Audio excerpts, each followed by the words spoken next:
नहीं।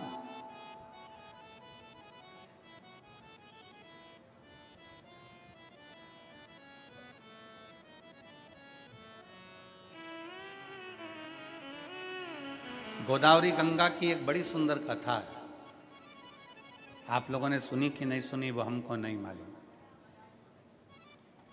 माँ गोदावरी गंगा की बड़ी सुंदर कथा है। अंत ऋषि अपने कामद वन में बैठे हुए थे।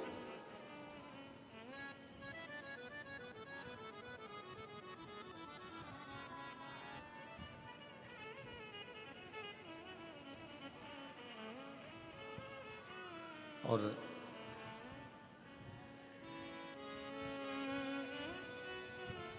तप में लीन थे। आज उन्हें माता अनसुईया जी से कह दिया था, अनसुईया 54 वर्ष का तप करने के लिए बैठ रहा हूं और तू मुझे जगाना मत। 54 वर्ष का मैं तप करूंगा, 54 ईयर्स। 54 वर्ष का मैं तप करूंगा, तू मुझे जगाना मत, मेरे को तप करने देना। मुझे तप में बैठना है और मुझे तप करना है। 54 वर्ष तक तू मुझे जगाना मत। कामद वन में आंत्री और अनसुईया निवास कर रहे हैं और आंत ऋषि तप में लीन हो जाते हैं, तप में डूब जाते हैं।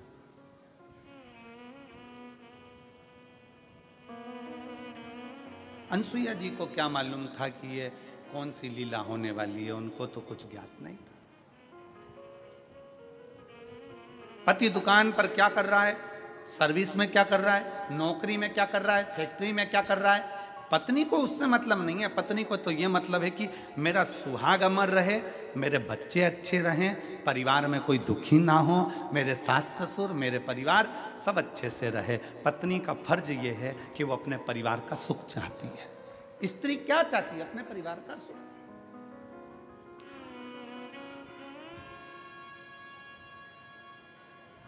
और कोई कोई पति आकर कह भी देते हैं हमसे, हमारी पत्नी ऐसी है गुरुजी कि वो हार बनवाने का कहती है, कोई कहती है कि मुझे साड़ी दिलाओ, कोई कहती है मुझे मंगलसूत्र दिलाओ, कोई कहती है मुझे चूड़ा दिलाओ, कोई कहती है मुझे ये दिलाओ। तो हम उन पतियों से कह देते हैं, दिला दो ना, दिलाने में तुम्हें क्या टेंशन है, दिला दो।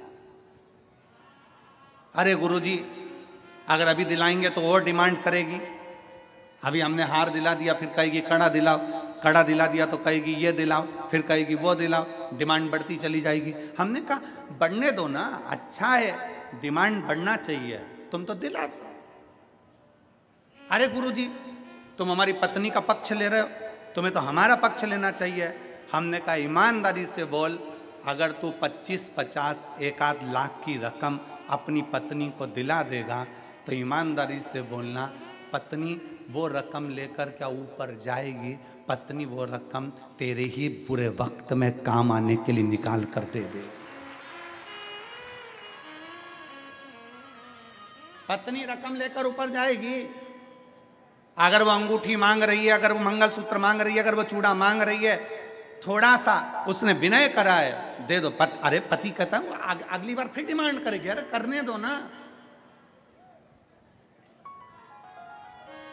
पड़ोसी से थोड़ी ना मांग रही है, तुमसे मांग रही है। और जो अपना होता है, जो अपना प्रिय होता है, मांगा भी उसी से जाता है। जैसे मेरे महादेव अपने प्रिय हैं तो उनसे मांगा जाता। हमने पहले भी कथा में कहा, कई लोग हमारी इस बात का विरोध करते हैं। कई लोग कहते हैं कि भगवान से नहीं मांगना चाहिए, भगवान को तो देना चाहिए, भगवान से कुछ मत मांगो, भगवान को तो देओ, भगवान से कुछ मत मांगो, भगवान को तो देओ। कई लोग हमारे इस बात का विरोध करते हैं। और हम क्या कहते हैं कि वो तुम्हारा बाप है, वो तुम्हारा पिता है, वो तुम्हारा बाप है, तुम्हारा पिता है। और अपने माँ बाप से मांगने में संकोच नहीं करना चाहिए। माँ बाप के पास बैठो, उससे अपने दिल की बात कहो और मांगो। वो अपना पिता है, अपनी माँ है, उससे क्या।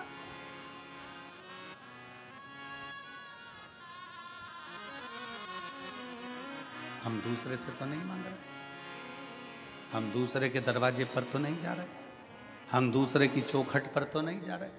और फिर निवेदन है, कोई तुमसे कह दे कि वहां चले जाओ, वहां से ये मिल जाएगा, वहाँ चले जाओ वहाँ से ये मिल जाएगा, वहाँ चले जाओ वहाँ से ये मिल जाएगा। नहीं नहीं नहीं, हमें अपने शिव को छोड़कर हम कहीं नहीं जा सकते।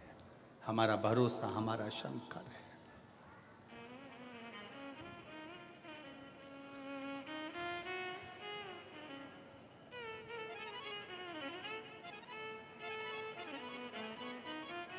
हमारा भरोसा हमारा शिव है, हमारा भरोसा हमारा शंकर है।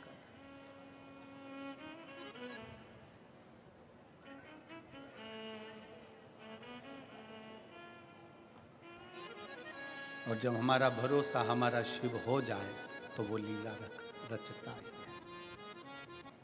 स्त्री के पास में अगर कोई सामान रखा हुआ है, कोई साड़ी अच्छी मिल गई है, मेरी जीजियों पर विश्वास तो करो। ये मेरी इतनी सारी बहनें बैठी हैं ना, ओ मेरे जीजाओ, इन पर जरा भरोसा कर कर देखना। मायके से भी अगर अच्छी साड़ी मिल जाती है ना, तो ये मेरी बहनें पहनती नहीं है, पेटी में रख देती है। मेरी बेटी बड़ी होगी, उसकी शादी होगी तो उसके दहेज में दे दूंगी।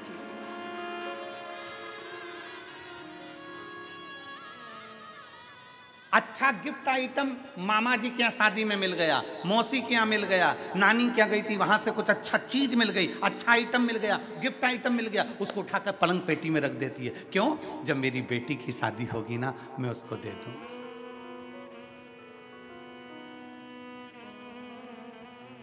थोड़ा सा अच्छा सामान मिल गया ना, मेरी ये जीजियां उठाकर संभाल के रख देती हैं। मेरी बहू आएगी ना, उसको दे दूंगी। और क्या चाहिए तुमको?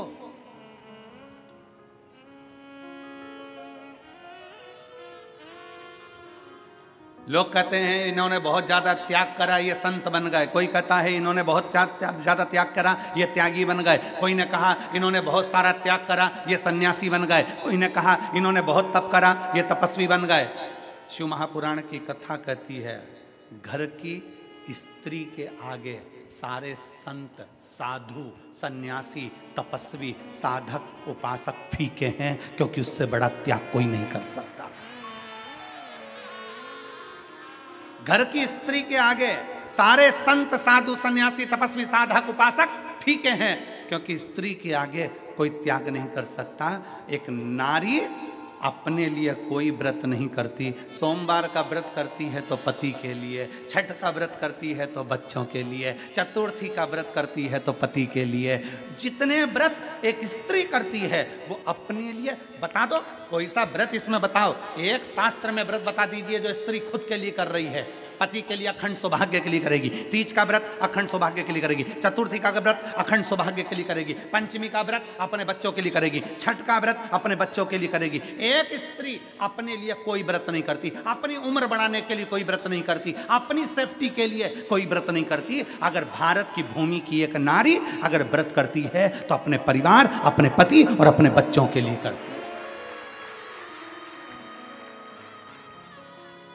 इससे बड़ा त्याग कौन कर सकता है? इससे बड़ा तपस्वी कौन हो सकता है? इससे बड़ा सन्यासी कौन हो सकता है? इससे बड़ा साधक कौन होगा?